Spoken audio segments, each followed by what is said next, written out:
25 years ago, nearly 2,000 inmates broke out of their cells and took over Strangeways Prison in Manchester.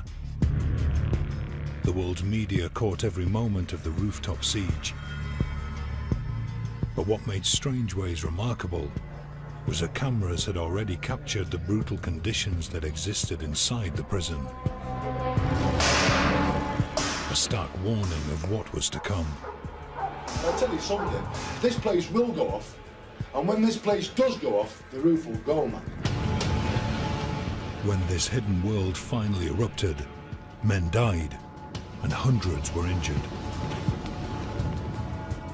Now, for the first time, the riot leaders, the inmates who followed them, and the prison officers who fought them take us inside Britain's toughest prison riot.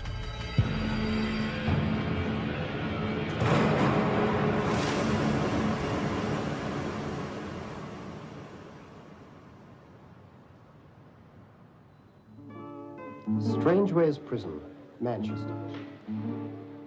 And so into a barred and unnatural world of 900 male prisoners and 140 male officers.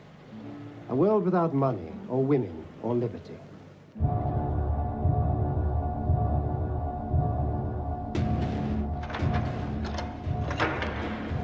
You've got to understand that the people who were training you probably joined the prison service just after the Second World War.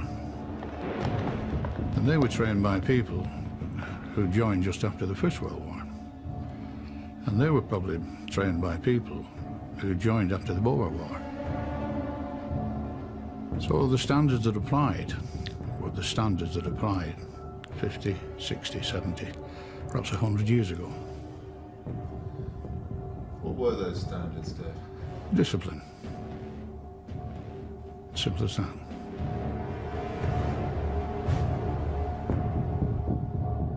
My job was the same as any other officer, especially young ones. Keep your mouth shut, listen, watch, and learn. Prison officers had to be there 7 o'clock in the morning, not 1 minute past 7. If you didn't appear properly dressed, then you could be disciplined. It had a reputation, along with Wandsworth, as sort of being the last bastions of discipline in the service.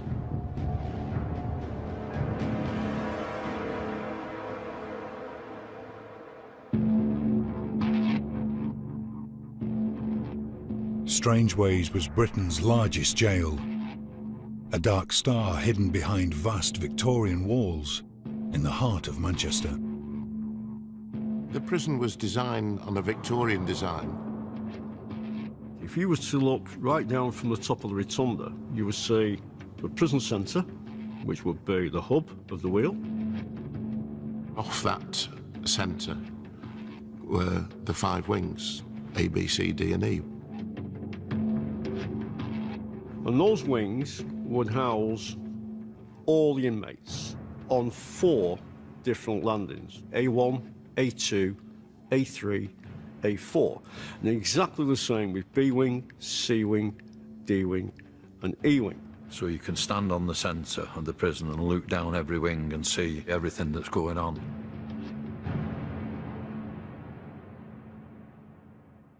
When you get up these stairs, I want you to stand round the iron grid and wait there. This is life in a local prison, as it actually happens today. In 1980, the hidden world of Strangeways was revealed when a documentary team filmed life inside the prison. Call your name down. I want you to go down onto A2 and stand outside your cell. It was a mammoth of a place. It was kind of Dickensian. For a young boy, you know, 15 and a half, 16 years of age, it was quite gruesome. Black slip-on shoes, blue jacket, pinstripe.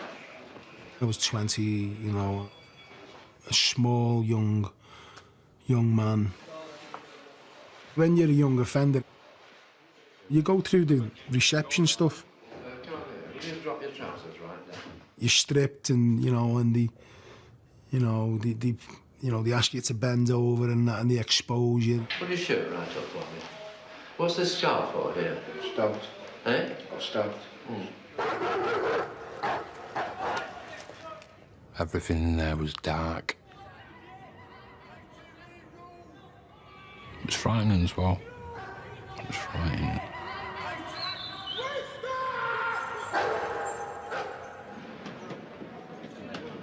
It was known to the locals as the Big House. We are the only hotel in Manchester that is always a 100% full. I hope, it's off to where we go. With the shovel and the pick and the donkeys. I was very proud to work at Strange Ways. There's no tighter bunch than those people who work in an institution, and I found that to be very satisfying. Joyful and triumphant, oh come ye to bed. But Strange Ways was struggling to cope with the rising tide of prisoners coming through the gates. Built for 900 men, Strange Ways now housed 1,500. Undoubtedly, the pressures and tensions of imprisonment are increased when 2 or 3 men share this living space, a cell devised in the Victorian age for one man. We had a previous governor who once labelled it as a human warehouse. He's right, really. It was a human warehouse. 3 inmates had to share the toilet facilities in a cell, which was a chamber pot. Like a plastic bucket, right, with a lid on, if you're lucky, where you shit and you piss, and it's in your cell with you. It wasn't very nice if you're wanting to defecate and your cellmate's, in the cell, and he has to experience the stench of that. Seems absolutely barbaric, but in those days that was normal, and you just accepted it and got on with it as a way of life.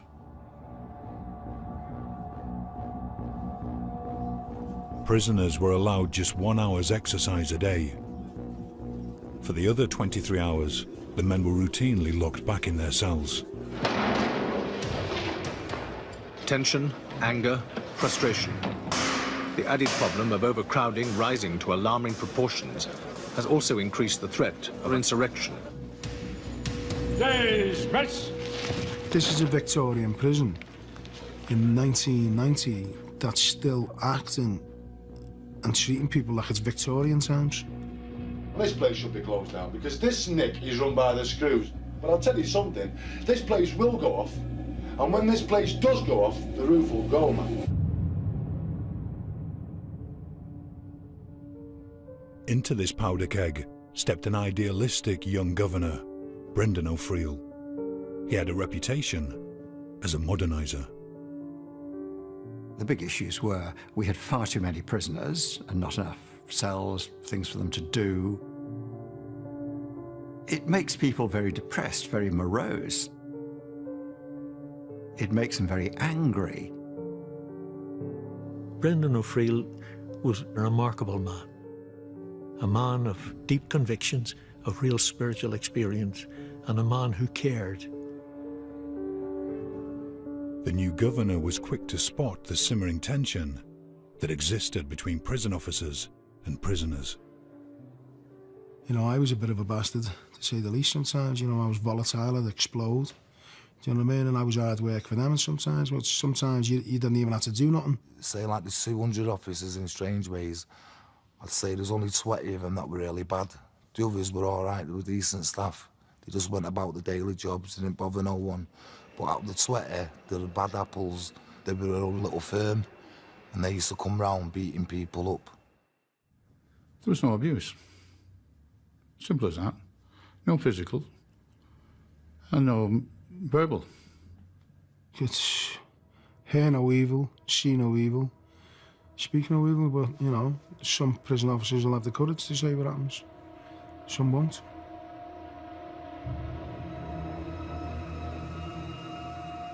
prisoners on occasions can be extremely difficult, extremely objectionable, and staff are rightly, on occasions, very cautious about prisoners and sometimes get very cross about them. But O'Friel also discovered a culture amongst some prison officers that had no place in his prison. We had a club, a prison officers' club, immediately outside the gate, which regrettably served alcohol at lunchtime. It meant that in the afternoon there was the danger that some staff would return to duty having been drinking. And this would have two effects. One is it would probably affect their judgment a bit, and certainly it would aggravate prisoners. Well, yeah, I used to use my fists at times, but when that wasn't working, because I used to have their batons and stuff like that, we used to have a piss pot, so we used to throw that over them, full of piss and shit. And the new governor noticed that there were some prison officers who were openly racist. Some of the staff were wearing on their ties a little symbol that was regarded as racist. Some of them used to have badges with, like, you know, the gollywog off the jam jar on it and things like that, and, you know, it was just like, what is this place? I instructed that all those symbols be removed. That sort of behaviour would not be tolerated. All of the prison officers were male, a situation O'Friel soon remedied. I remember my first day at Strangeways, and I was allocated B-wing, and I was just stunned at how many prisoners there were, just unlocked at the same time, marching down, so disciplined. It's illogical to have female staff looking after male prisoners. We certainly had bumps and bangs as we introduced change like that. You always do. But overall, the effect was quite remarkable.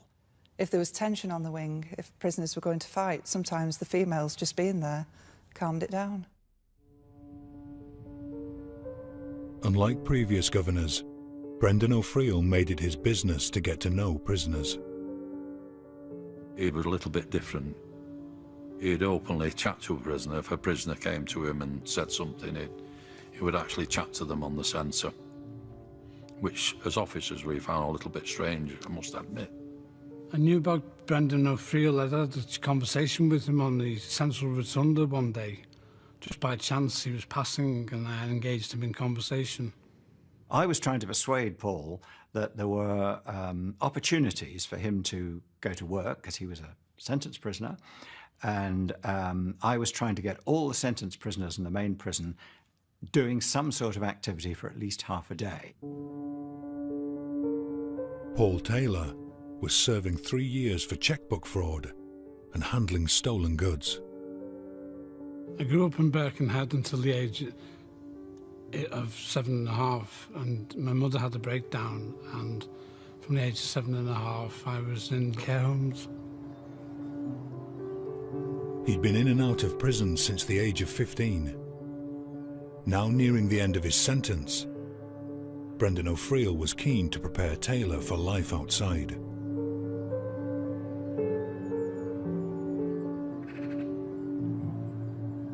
It's where I come to contemplate life. The rocks in Birkenhead Park. I liked schooling, you know, the power of the written word.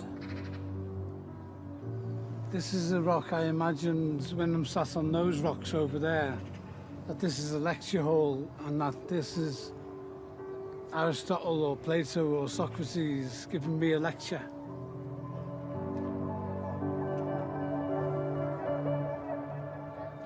Welcome to Strangeways, first of all. The governor of Strangeways today admitted he'd initially been daunted by the arrival of prison inspectors, but his fears were largely unfounded. O'Friel's approach began to pay off.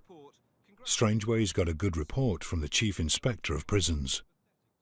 When it came out, I was extremely pleased because he did the two things I wanted. First of all, he praised what we had done so far, but he also pointed out we had a very long way to go, and we were in serious need of major capital investment. Despite O'Friel's progress, Strangeways was still taking in more and more prisoners. In February 1990, Alan Lord, a convicted murderer with a fearsome reputation in the prison system, arrived at the jail. Alan Lord was a life sentence prisoner, and as a life sentence prisoner you always treated these people warily because they were in for a capital offence. Lord had been moved from prison to prison. I knew him because of his history. A violent prisoner, bodybuilder, potential to be very dangerous. Lord knew Strangeways. He'd begun his life sentence there, and he bore a grudge. I was 19 years of age. Just as I was entering the cell, one of the screws punched me in the back of the head and said, "You murdering black bastard." I decided that once that door was opened again, I was coming out fighting. I took it on myself to literally, no matter what cell I was in, smash hell out of that cell. I never had own comforts, never had a bed frame, I never had a mattress. I lived in an empty cell, slept on the floor. Why did you do that? Because it's me taking control. Inevitably, Lord was sent to D-Wing's segregation unit for difficult prisoners. Back in the main prison, Brendan O'Friel pushed on with repairs to the aging jail. It was like a menagerie in the evenings and nights because we'd got birds that had got through, broken glass, etc. And it was becoming an issue. 20 tons of scaffolding was erected through the jail's central rotunda, creating a vast climbing frame that rose up to the 4th floor. Made it difficult to see into the wing. Even though there was electric light, it still made it dark. And I felt that this darkness was reaching everyone within the prison. That month, even more prisoners arrived. Strangeways was bursting at the seams. We had 900 or so places. We had 1,600, 1,700 prisoners. That was the reality, day in, day out. That is pretty appalling. For Paul Taylor, prison conditions were now intolerable. I'd written to the Home Office an 18-page representation. The prison service was negligent in addressing its duty of care to address prisoners' problems and didn't feel I was getting anywhere. Taylor's frustration boiled over. He began to talk openly of revolt. I wanted personally to demonstrate to prison officers and prison governor in particular that prisoners had reached the end of their tether. Taylor was sent to the segregation unit to cool off. It was there that he first met Alan Lord during their 1 hour of daily exercise. We were able to walk side by side. We just magneted towards each other, like we're on the same wavelength. We said that people have to stand up for the rights, because this cannot be the situation in this century. Together, they hatched a plan.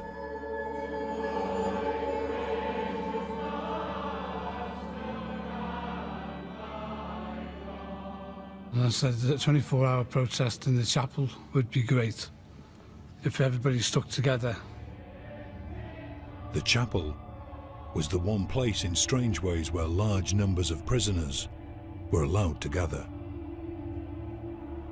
I was going to make a statement on the stage, and if prison officers came in force to try and break it up, we might retaliate.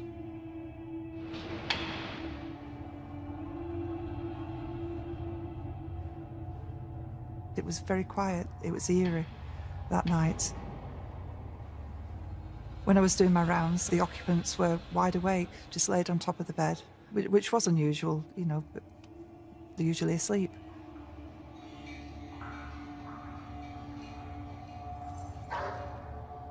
Through the windows, prisoners were talking about what they was going to do the next day, and we was going to go to the chapel and have a peaceful protest.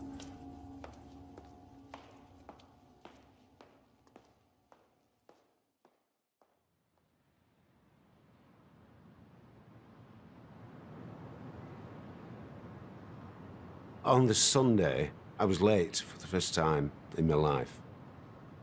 When I arrived, the senior officer said to me, "We're short-staffed. I'm putting you in the chapel as extra staff." So I thought, well, at least I've not got a rollicking. They shouted for church, so I'd done my bit of cleaning what I had to do, and got on the line for church. By 10 o'clock that morning, more than 300 prisoners had filed into the chapel. When the prisoners came in, there was a certain amount of tension. I was seated at the back because I was on the punishment cells. So the punishment cells and the category A's, we all sat together at the back. Well, Noel started the service and everything was going sort of pretty well. I was enjoying the service. I was invited an army chaplain in, and I enjoyed his testimony. I think he was preaching from St. Paul's Gospel, something like that, and he was calling them all sinners. And I thought, just get off, mate, you know, quit. Suddenly, Paul Taylor got to his feet and ran from halfway up the chapel, down the steps, and rushed to where the choir had their microphone and grabbed it and began to harangue the audience. Prisoners had reached the end of their tether, that they'd had enough, that they weren't willing to put up with barbaric treatment by prison officers anymore. I distinctly remember Noel Proctor waving his arms about in front of the altar like, "Come on lads, cool down, this is not the way to behave." He started pulling on the microphone lead to try and disconnect us. I pulled it so hard that I hit myself in the eye with it and gave myself a lovely black eye. I saw him put a balaclava on, take 2 chair legs out of his jeans, and I thought, game on, here we go. And then he just said, "Right lads, we've heard enough," and the whole place just...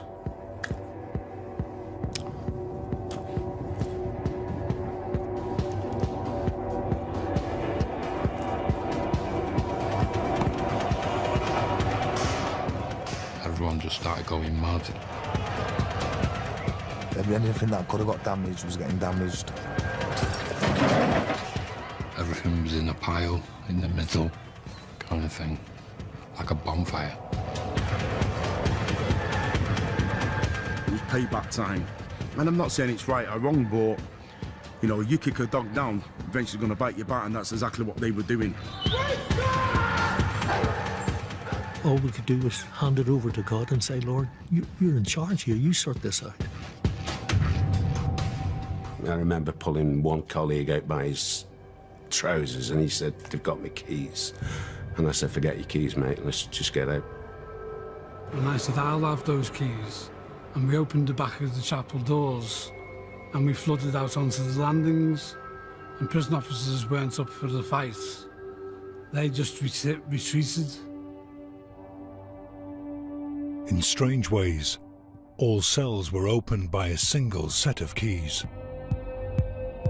Paul Taylor now had access to the whole prison. I opened up all the prisoners who were still locked up in their cells, saying, "Exercise, you know, slap out." My intention now was go to the rotunda where there was construction going on with the scaffolding from the ground floor up into the top of the roof, which was 80 feet, and my intention was to get on the roof. So I managed to scale across to the end. And eventually when I got to the end, I stood up.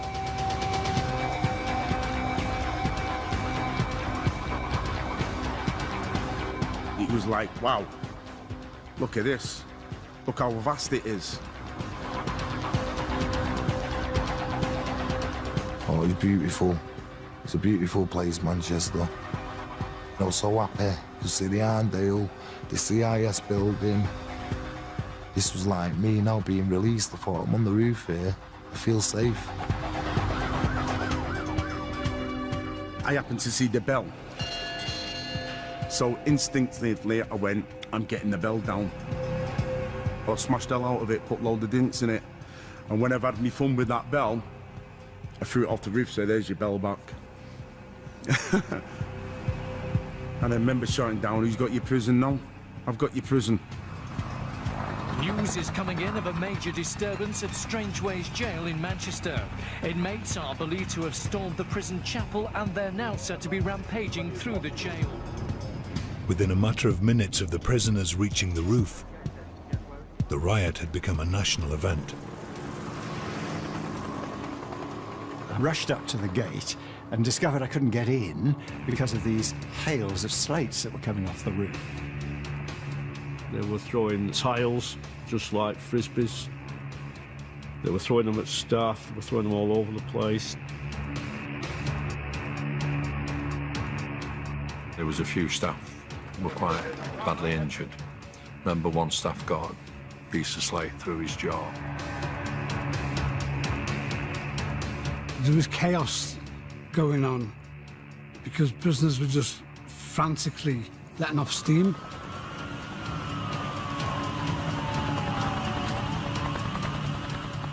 They were pushing coping stones off the top onto the control centre, so it was a bit hairy. But the cameras couldn't see what was happening inside the prison. Housed on E and C wings were inmates charged or convicted of sex offences. Rioters ripped doors off their hinges to get to the men. People were saying, these are nonsense, these are sex offenders, you know what I mean? And they were just beating them. And they'd have them in, like, there was a cupboard that was like a freezer. And they'd have them in there, and they'd have them locked in there, and they were bringing them out one at a time.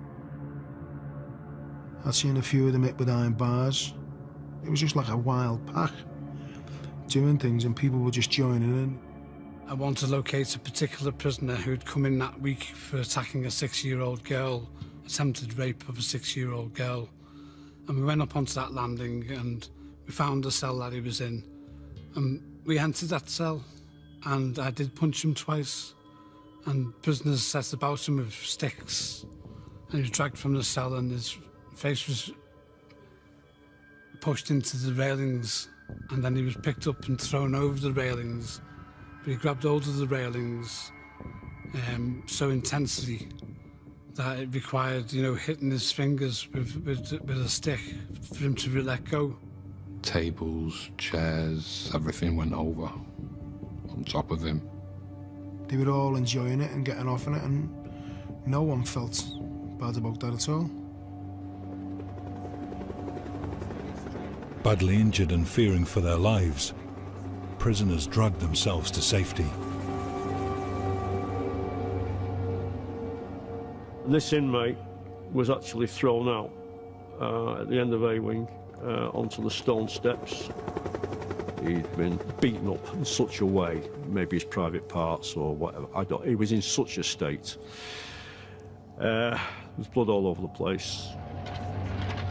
When that prisoner was lying on the floor in the state he was still being bombarded by other inmates off the roof. By that afternoon, worried relatives joined bystanders flocking to Strangeways, desperate to get messages into the prison.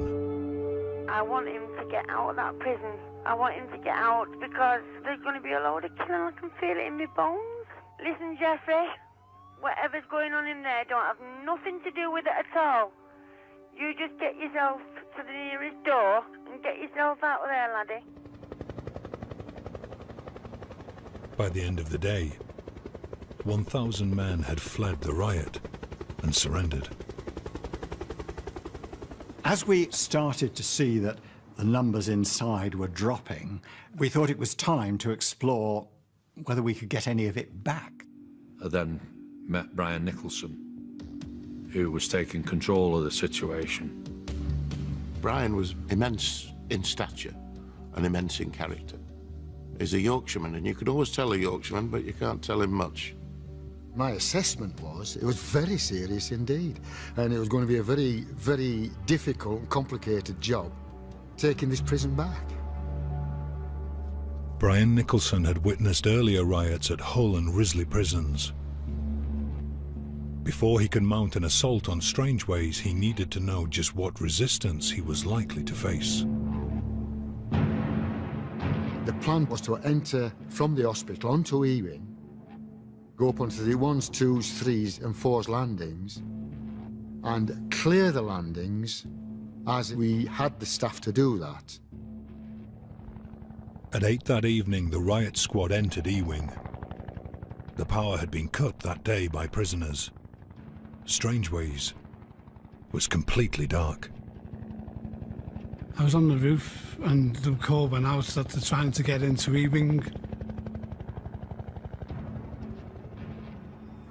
We managed to get onto the landings quite well.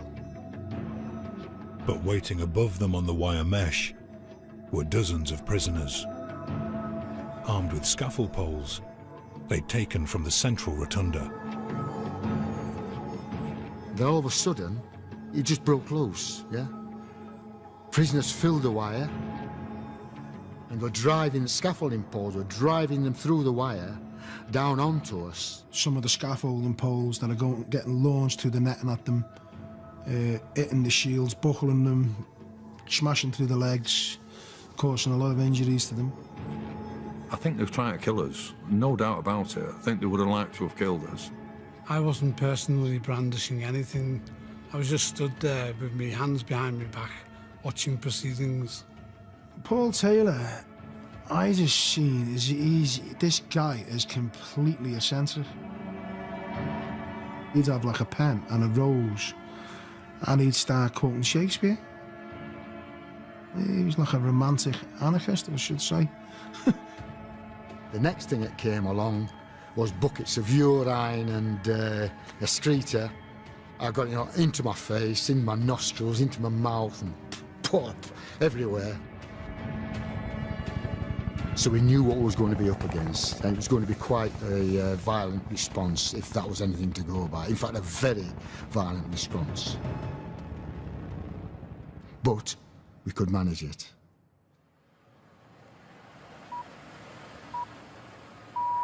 After more than 20 hours of disturbances at Strangeways Jail in Manchester, up to 250 inmates are still on the loose in 5 of the 10 wings.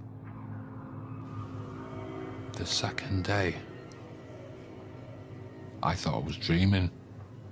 I thought I was dreaming all this.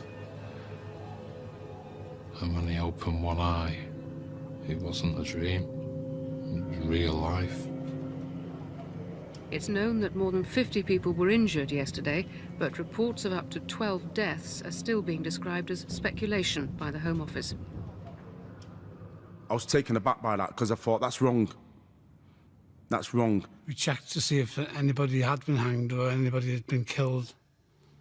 So we put a banner up on the roof saying, you know, no dead.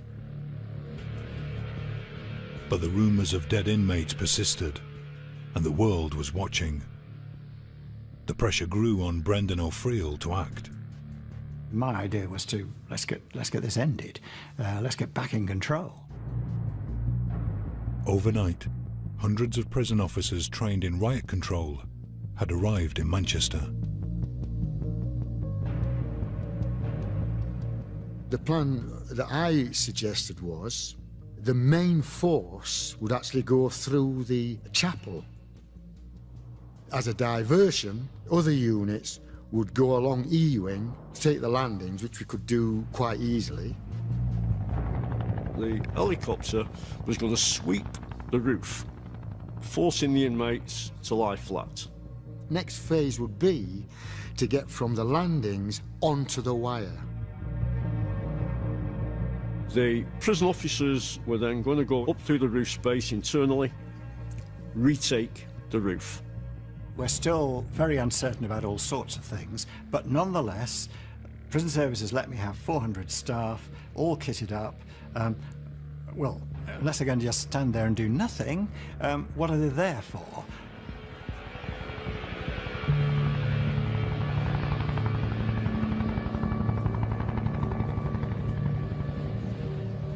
We was all lined up inside the prison, down the side of the hospital, all in units, ready to march into the prison.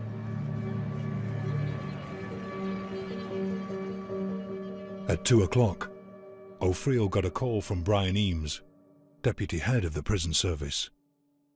He was worried about casualties. I said to him quite bluntly, look, we've had a full-scale riot, we're still in a riot situation. I can't rule out the possibility of casualties.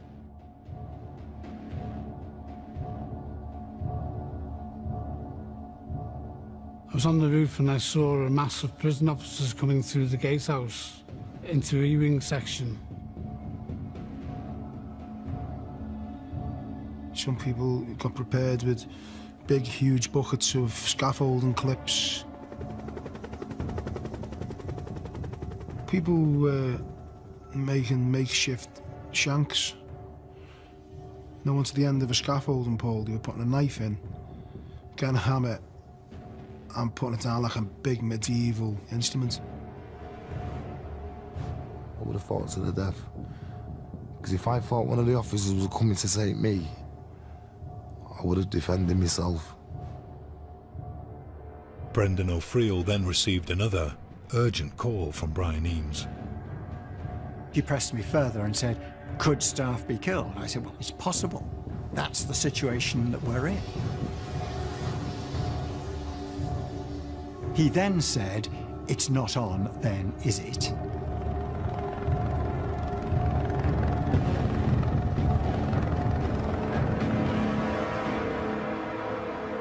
What?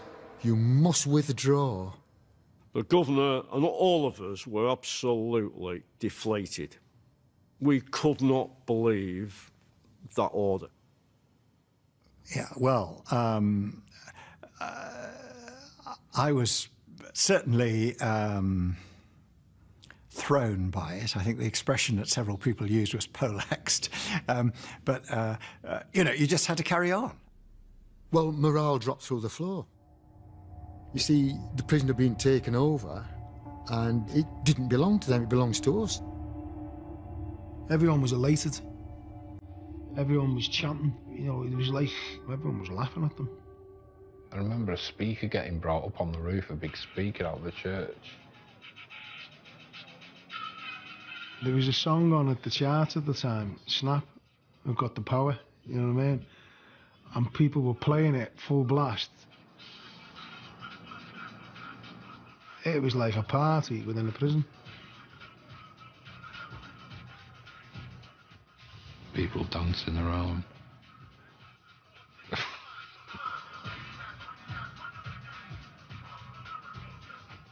My foot was going. We formed a chain and collected as much food as we could from the kitchens. Packets of steaks, packets of pork chops that you don't get in Strange Ways. Got a big tray, put some cooking oil in it, started frying steaks. We was all eating steak butties. There was a campfire atmosphere. It was like being on a camping holiday.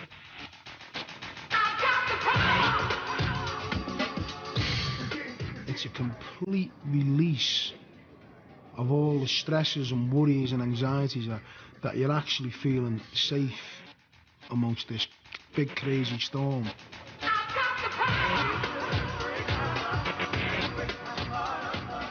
It was unbelievable. It's as if the whole of our prison at that moment in time, we'd lost it.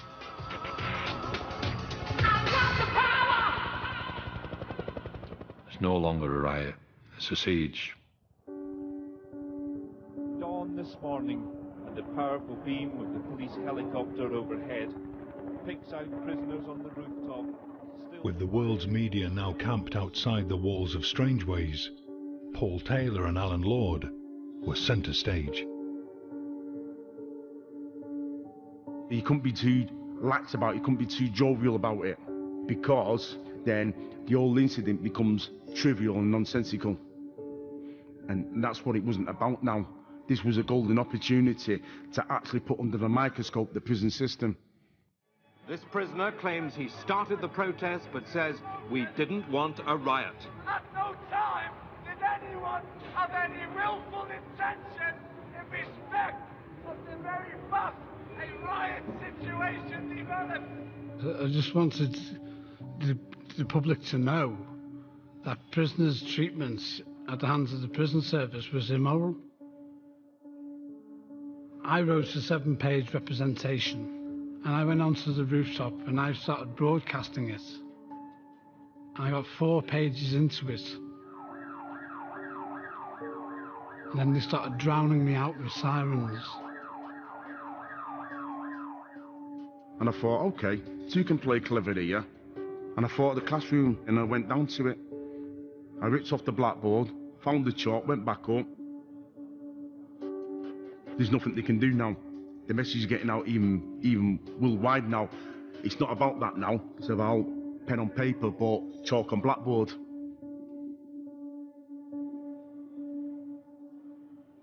One of the things I took upon myself to do, right, was go to the governor's office. And I found 2 books in that office, and one was the Stoppage of Letters book. The book detailed letters that had been stopped by the prison's censor department. And what it was, young prisoners getting a beating, a slap round the ear off a screw, so he's complaining to his family. There was a camera crew across the way, and I held up the book, the front cover, so he put his thumbs up like that. Then I'm quoting chapter and verse on the board for the rest of the press.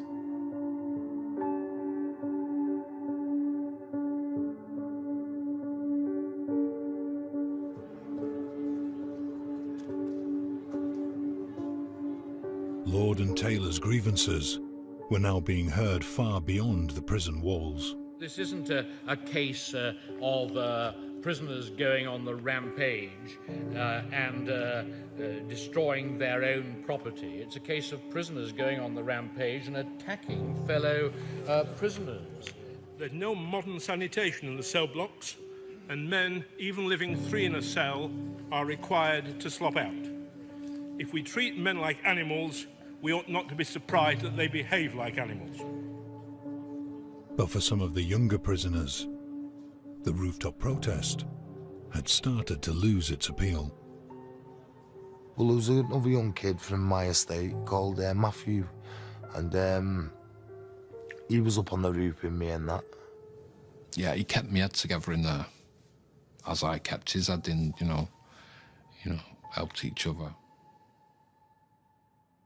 It was getting cold, it was raining, I was tired, there was nothing else to wreck, so I thought, we might as well go. The problem for them was how to get off the roof. There was lads with balaclavas on saying, we need to keep the numbers up. People in for serious crime, murderers. I wasn't about to argue with someone in a balaclava. I was scared, We had a lot of young prisoners we felt were at risk with the older prisoners of abuse. We needed to try and get them down. Prison officer Pete Hancocks was also a trained negotiator. He contacted Alan Lord and asked to meet him, away from the cameras. It was decided that somebody has to go down, people have to go down to negotiate. I said, you can negotiate with them, Alan, because I'm not negotiating with the prison service. They don't listen to reason at the best of times. I'm not going to waste my energy. I dropped down from the wire mesh onto that landing bridge, and You could cut the atmosphere with a knife. Is this the moment they're going to snatch me? Alan Lord was led to a negotiating room where he met with Pete Hancock's. It was very brief, it didn't last more than 5 minutes, but the main thrust of the argument is, what's it about? It's about conditions. But their main concern was about the YPs, the young prisoners. Look, you've got a lot of young lads up here, youngsters, of 16 or 17. Do you want to be held responsible for what might happen to them? Lord agreed. He'd tell the younger prisoners it was safe to leave. Well, as we were walking in back, there was a lot of hard feelings from our staff saying, you've just taken somebody off there, and you're taking him back up again. We had to build trust, not just with Alan Lord, but with the other inmates. I just stood in the middle of the rotunda and I shouted at the top of my voice, and it went quiet relatively, and I just said, anybody who wants to leave can leave. Nobody's forced to stay in this incident now.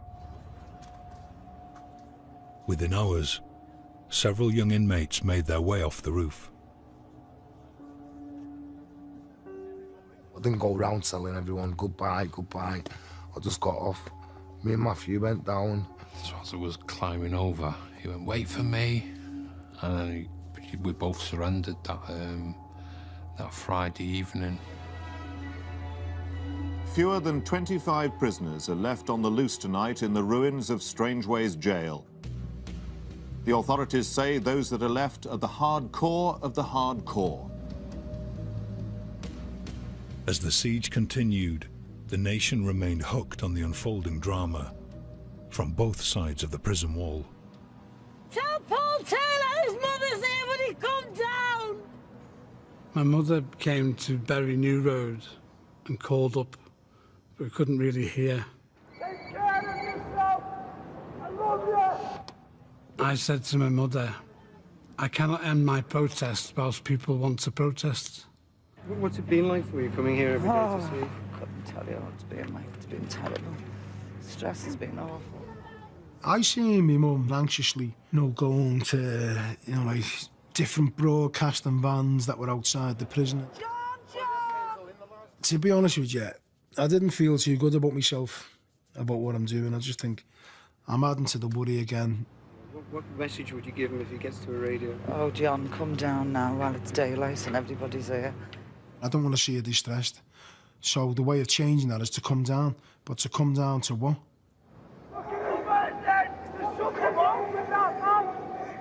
Some screws were just openly in all the riot gear just saying to us that when you come out of here, you're fucking dead.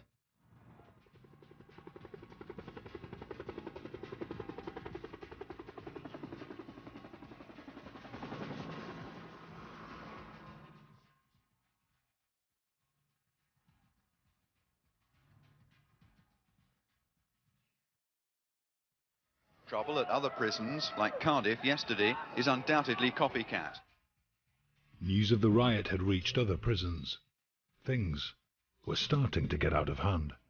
I was sent to this prison for a kicking! Day 13 of the siege, and a hardcore of 10 prisoners remained on the roof. A change in strategy was needed.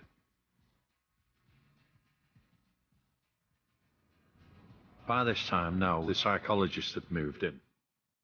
They decided that it'd be a good idea if they get these female officers. So they'd be shouting up towards Alan Lord and be saying, Alan, Alan. I love you, Alan. Alan, I love you. Paul, I love you, and all that, and acting stupid more or less. We were cooking bacon, so we'd get the smell of the bacon coming up to them, and they'd think, oh, that bacon smells lovely, we'll give ourselves up. When we had plenty of food anyway. Then you no, it wasn't good. I think staff were quite happy because they ended up with a bacon sandwich.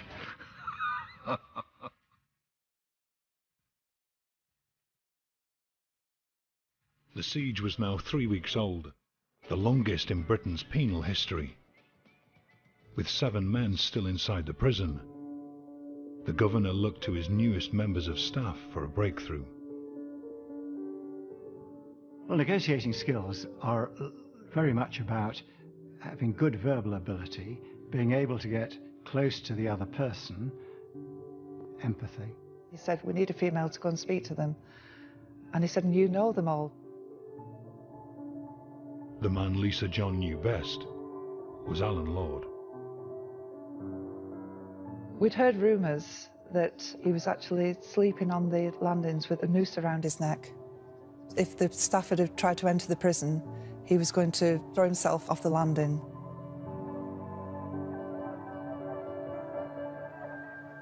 Lord was the linchpin to regaining the prison. Brendan O'Friel ordered a squad to recapture him. So we're waiting in the cell now, 4 of us. All this riot gear on, with shields and everything. And there was actually sunbathing on the roof. John called down, he said, Lisa Jones wants to see you at E-Wing, I'll talk to you. I'll never forget his words as I was making my way down towards E-Wing. He said, just be careful, lad. I said, oh, I'll be all right, don't worry.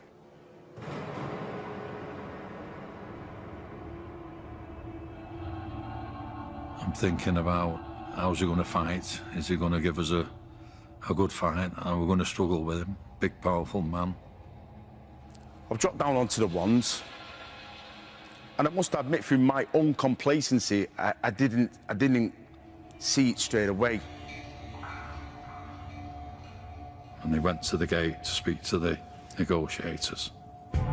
So off we went. We're off out. And I'm looking over, and then I seen, groups of screws all together in riot gear come and rush him. And I ran at them, hit the shields and all that. Within seconds, they got hold of me, wrapped me up, and... That was his moment of glory gone now. I just got up to the roof dead quick and let the lads know. We have succeeded in returning one more prisoner to legal custody. Alan Lord was gone. The men left on the roof went on the rampage. Strangeways was ablaze this afternoon. Large fires started deliberately in the jail's C-wing by rioters infuriated by the governor's announcement that one of their leaders had been captured. I was upset that they'd taken him the way that they did. That Alan had been captured when he was a negotiator. Having set the jail on fire, they attacked the fire crews called to tackle the blaze.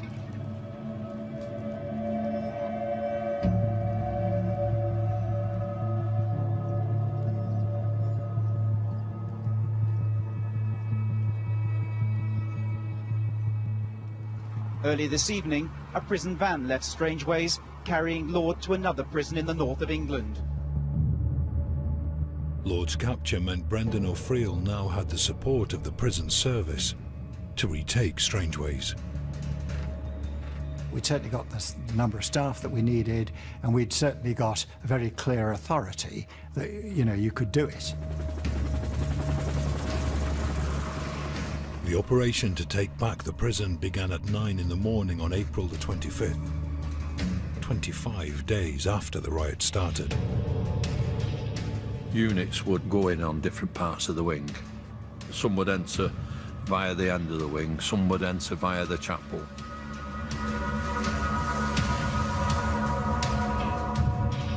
"23 minutes later, the riot teams had reached the prison roof. They just come along every wing, all angles, and they'd burst through the roof. We broke the roof out, we're chest high. What are you going to do now?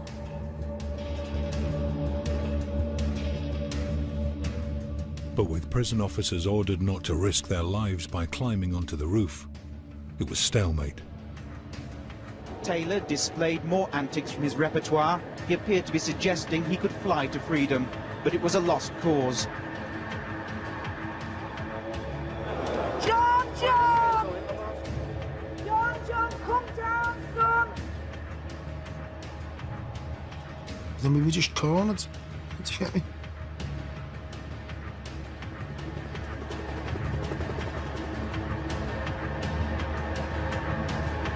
major spectator event apart from anything else. There are literally hundreds of people gathered around the prison wall watching this remarkable event unfold. Hours into the final assault, the prisoners were still holding out. Taylor was still trying to mock the authorities, despite almost being knocked off the roof by a jet of water. Finally, at 6 that evening, the men made a decision. And back quickly now to Strangeways Jail in Manchester Live, where the siege is ending as we speak. There was no surrender.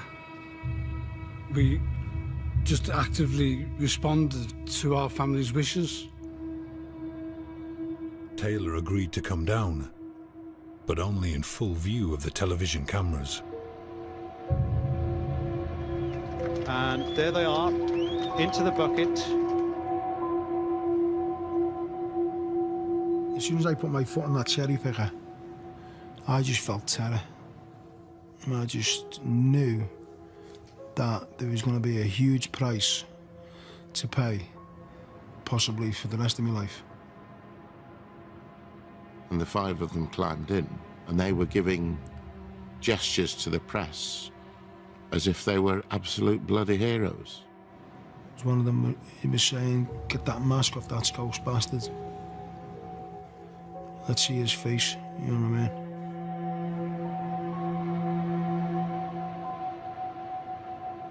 I had to escort them into the police vans. I was still really angry, and something in me wanted to punch them in the face, but you can't do that. Prison staff described the destruction as phenomenal. These pictures show they were not exaggerating.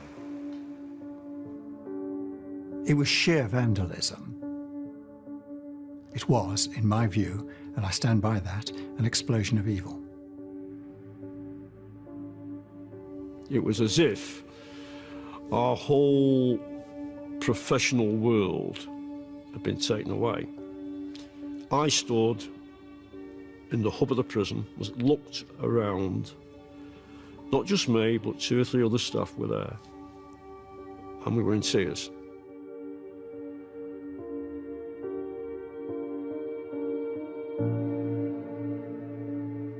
A 147 prison staff and 47 inmates were injured during the riot. One of the prisoners, badly beaten by other inmates, died of a heart attack 2 days after he was rescued. A prison officer who was taken ill during the riots subsequently died in hospital.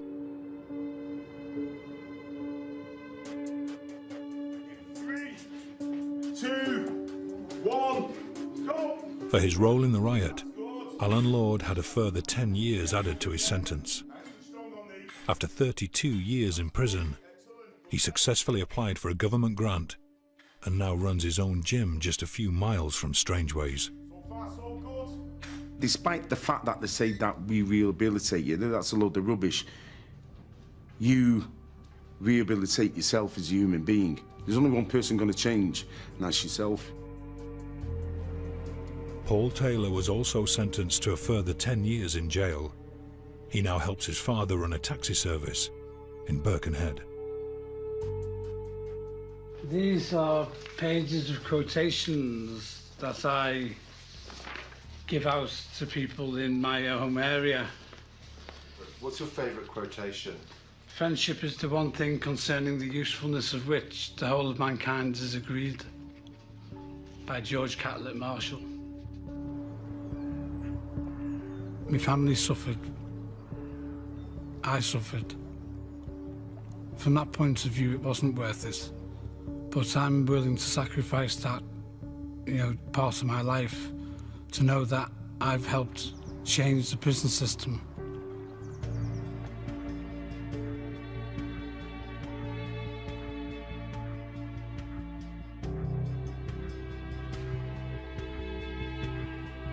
Some beautiful quotations for you to enjoy. There you go. You're welcome.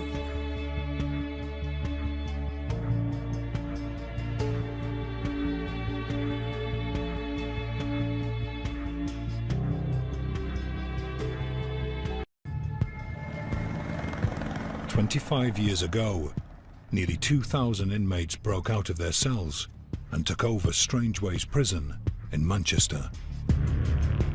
The world's media caught every moment of the rooftop siege. But what made Strangeways remarkable was that cameras had already captured the brutal conditions that existed inside the prison. A stark warning of what was to come. I'll tell you something, this place will go off, and when this place does go off, the roof will go, man. When this hidden world finally erupted, men died and hundreds were injured. Now, for the first time, the riot leaders, the inmates who followed them, and the prison officers who fought them take us inside Britain's toughest prison riot.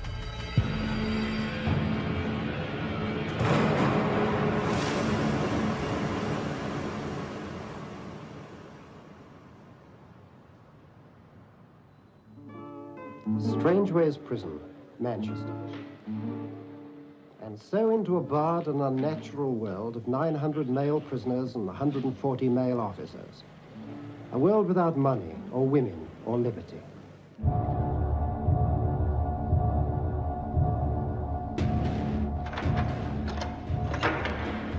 You've got to understand that the people who were training you probably joined the prison service just after the Second World War. And they were trained by people who joined just after the First World War. And they were probably trained by people who joined after the Boer War. So the standards that applied were the standards that applied 50, 60, 70, perhaps 100 years ago. What were those standards, Dave? Discipline. Simple as that.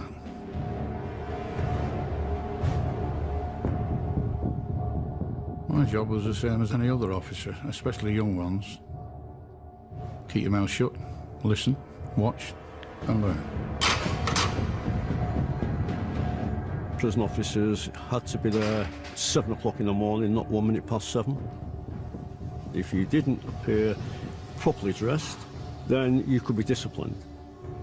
It had a reputation, along with Wandsworth, as sort of being the last bastions of discipline in the service.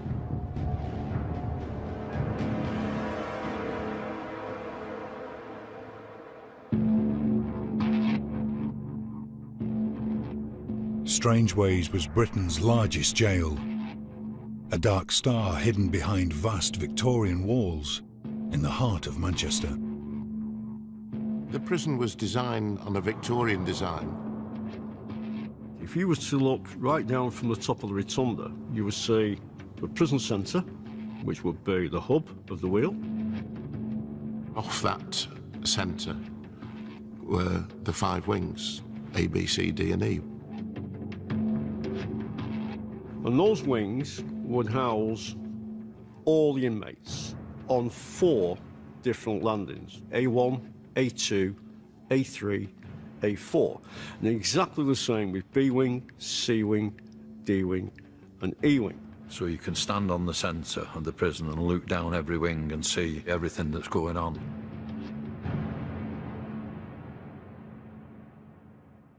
When you get up these stairs, I want you to stand round the iron grid and wait there. This is life in a local prison, as it actually happens today. In 1980, the hidden world of Strangeways was revealed when a documentary team filmed life inside the prison. Call your name down. I want you to go down onto A2 and stand outside your cell. It was a mammoth of a place. It was kind of Dickensian. For a young boy, you know, 15 and a half, 16 years of age, it was quite gruesome. Black slip-on shoes, blue jacket, pinstripe. I was 20, you know, a small, young man. When you're a young offender, you go through the reception stuff. You just drop your trousers right down. You're stripped and, you know, and You know, they ask you to bend over and that, and they expose you. Put your shirt right up for me. What's this scarf for here? Stabbed. Eh? Stabbed. Everything in there was dark. It was frightening as well. It was frightening.